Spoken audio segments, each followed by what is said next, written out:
There's a great battle of storytelling that's taking place all over the world. You will be placed under arrest on the charge of disorderly conduct. This battle is being fought in the public squares, in the political conventions, on television. Here's a peek at the left's moral compass. Their main goal is power. Whose side are you on? In social media.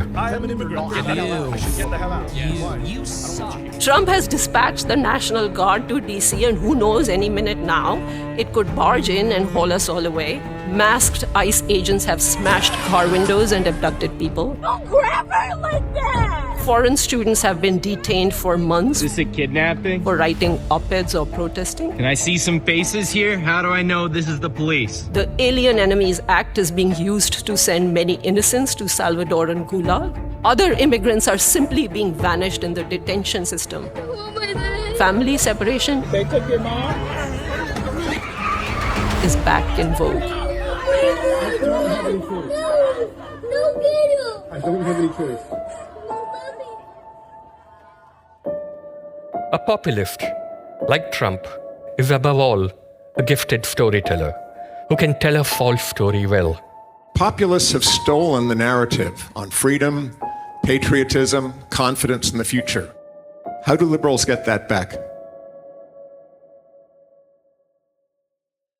It is fitting that we have gathered at this venue.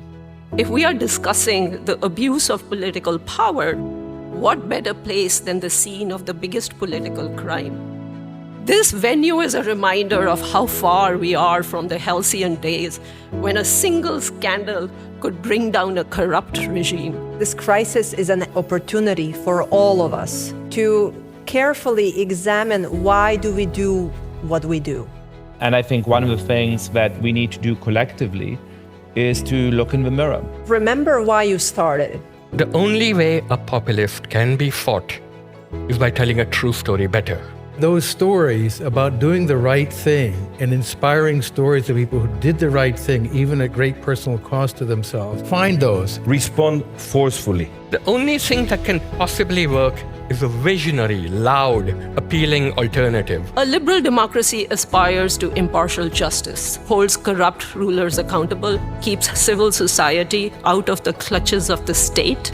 Above all, a liberal democracy affirms the equal dignity of every person and builds institutions, especially a just rule of law, to protect it. The state has to be neutral with respect to comprehensive ways of life and doctrines, but the state I want is a liberal state that supports liberal values, that speaks out about liberal values, is able to articulate liberal values, and is willing to defend them strongly. And you don't have to sacrifice any liberal values to do that.